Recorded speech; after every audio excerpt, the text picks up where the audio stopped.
Hello పిల్లలు, welcome to our world కుట్టి Telugu stories.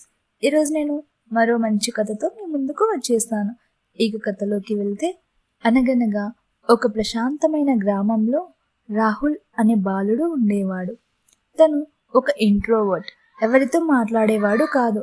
ఎందుకంటే రాహుల్ పేరెంట్స్ చాలా బిజీగా ఉండేవారు. రాహుల్ని పట్టించుకునేవారు కాదు. రాహుల్కి అదే అలవాటైంది. ఎవరితోనూ కలిసేవాడు కాదు. స్కూల్లో కూడా డల్గా ఉండటం వలన ఎవరు ఫ్రెండ్స్ కూడా లేరు. ఎప్పుడూ ఒంటరిగా ఉండటం అలవాటైపోయింది.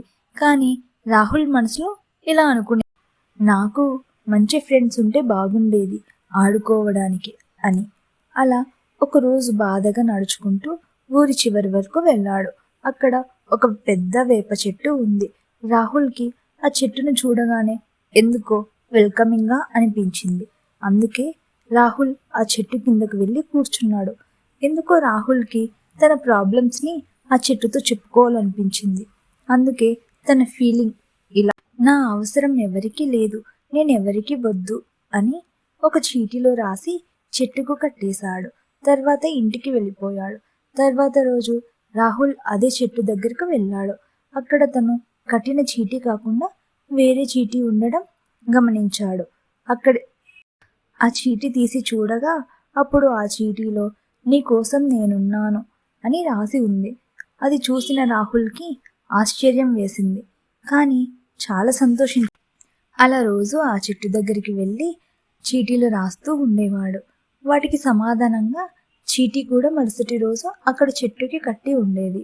రాహుల్కి తన కోసం ఎవరు అలా చీటీ రాస్తున్నారో తెలుసుకోవాలనిపించింది. అందుకు ఒకరోజు రాహుల్ అదే చెట్టు వెనుకకు వెళ్ళి దాక్కుని చూస్తున్నాడు. అప్పుడు అక్కడికి ఒక అమ్మాయి వచ్చింది. తను చూడటానికి చాలా క్యూట్గా అనిపించింది. తను అక్కడున్న చీటిని తీసుకొని ఇంకొక పేపర్ తీసుకొని అందులో ఏదో రాస్తోంది. అది చూసిన రాహుల్ ముందుకు వచ్చాడు. ఎవరు మీరు? మీరేనా ఇక్కడ నా మాటలకి సమాధానం ఇస్తున్నారు అని అడిగాడు. అది చూసిన అమ్మాయి భయంగా లేచి నిల్చుంది.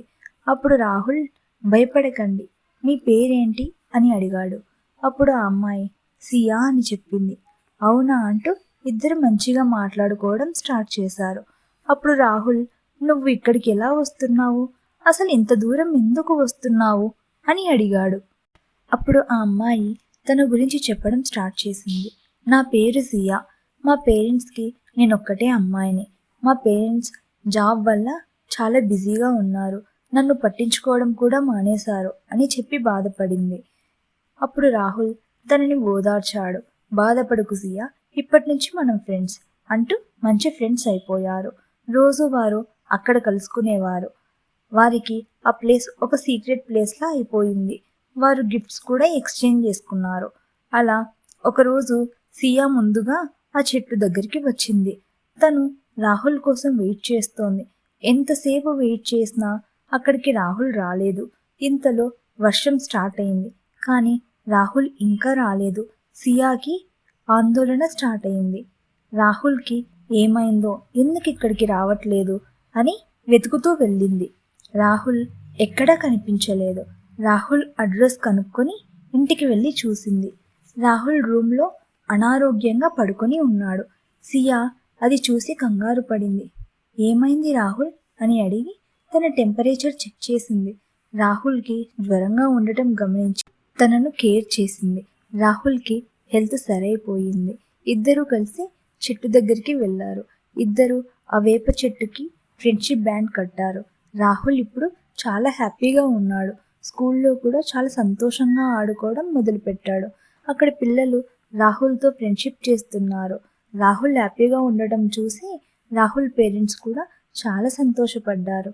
రాహుల్ మరియు సియా ఫ్రెండ్షిప్ చాలా స్ట్రాంగ్గా అయింది.